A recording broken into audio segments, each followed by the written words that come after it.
Kamal sir ఇక్కడ.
Hello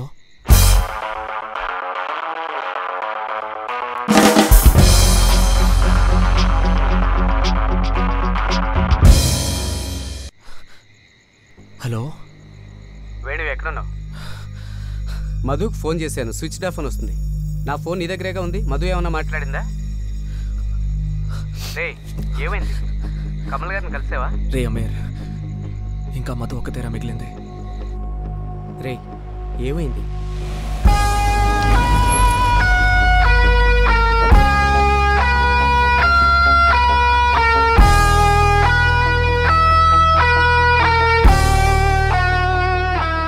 రే Aamir, Madhu details అన్ని వెంటనే నా ల్యాప్టాప్ నుంచి డిలీట్ చేసే. నువ్వు అక్కడ ఉంటావు సేఫ్ కాదు. వెంటనే థింగ్స్ అన్ని ప్యాక్ చేసుకుని జూబ్లీ హిల్స్ ఇంటికి వెళ్ళిపో. నేను మధుని చూడడానికి వెళ్తున్నాను.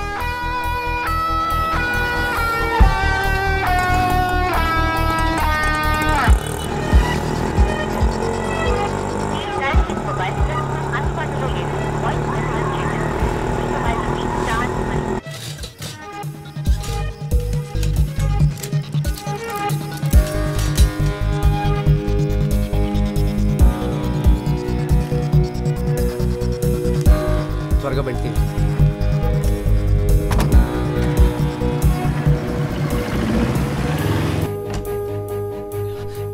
మధు నాకేం తెలుసు?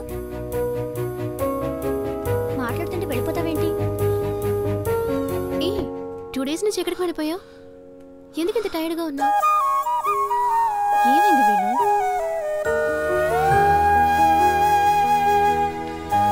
వేణు ఏమైంది? ఎవరమ్మా? వేణు వచ్చాడు. సరే వాళ్ళకి కాఫీ పెడదాం పదా. చెప్పు వేణు, ఏమైంది?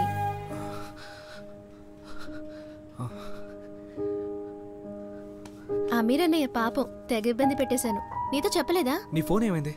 ఎందుకు స్విచ్ ఆఫ్ చేసావు? లేదే. చాలా సేపు నుంచి ట్రై చేస్తున్నాను తెలుసా. ఓ, ఫోన్ డెడ్ అయిపోయింది, నేను చూసుకోలేదు. మధు, మేము కొత్త ఇంటికి షిఫ్ట్ అయ్యాం. ఏ? మా నాన్నగారు వస్తున్నారు. అబ్బచ్చా, ఏంటి విషయం? ఆయన నిన్ను చూడడానికే వస్తున్నారు. నువ్వే వచ్చి ఇల్లంతా సర్ది పెట్టాలి.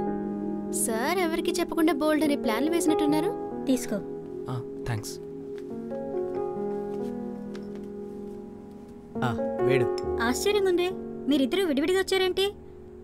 అమీరనా, నాన్నగారు వస్తున్నారంట? అవును, మా నాన్నగారు వస్తున్నారు. మీ నాన్నగారు కూడానా? వీడు కామెడీ చేస్తున్నాడు మధు. వీడికి ఎప్పుడు జోక్ చేయాలో తెలియట్లేదు. ఎందుకురా కన్ఫ్యూజ్ చేస్తావు? రేయ్ నాకేం తెలుసురా? అమీర్కి ఎప్పట్లాగే ఎక్స్ట్రా షుగర్. థ్యాంక్స్. ఆంటీ, కొంచెం థింగ్స్ అన్ని అరేంజ్ చేయాలి. నేను ఉదయాన్నే వచ్చి మధుని తీసుకెళ్ళొచ్చా? తను దివ్య ఇంటికి వెళ్తానంటోంది. పాసిబిలిటీ ఉంటే నువ్వే తన్ని డ్రాప్ చేయి. 2 రోజుల నుంచి నేను చాలా మిస్ అయింది. నువ్వు ఒక ఫోన్ చేసి ఉండొచ్చు కదా. ఏం జనరేషన్ ఏంటో. ప్రాబ్లమ్స్ ఎప్పుడూ ఉంటాయి, కానీ ఇవన్నీ చూస్తుంటే వెరీ లక్కీ ఫీల్ అవరా. మధు నువ్వు పని పూర్తి చేశాక తను వచ్చి పికప్ చేసుకుంటుంది. ఓకే వస్తా ఆంటీ. ఆంటీ నేను ఇక్కడికి వెళ్ళగానే ఫోన్ చేస్తాను. సరేరా, బాయ్. రేపు ఫంక్షన్కి వచ్చేస్తామని దివ్యతో చెప్పు. ఓకే ఆంటీ, ఓకే నేను చెప్తాను. వీలైతే రేపు ఎర్లీగా వచ్చేస్తాం. మన కార్ ఏమైంది? అమీర్ అరేంజ్మెంట్స్. ఓ Aparna bye. Okay Madhu. Bye Aparna. Bye. Bye. Bye Amir. Bye aunty. Bye. ఎంత పని చేసావో తెలుసా నీకు? ఒక్కో విషయానికి మ్యాక్సిమం రిస్క్ తీసుకున్నావు. ఇప్పుడు పోలీస్ ఇన్వెస్టిగేషన్ అన్ని అప్స్వింగ్లో ఉన్నాయి.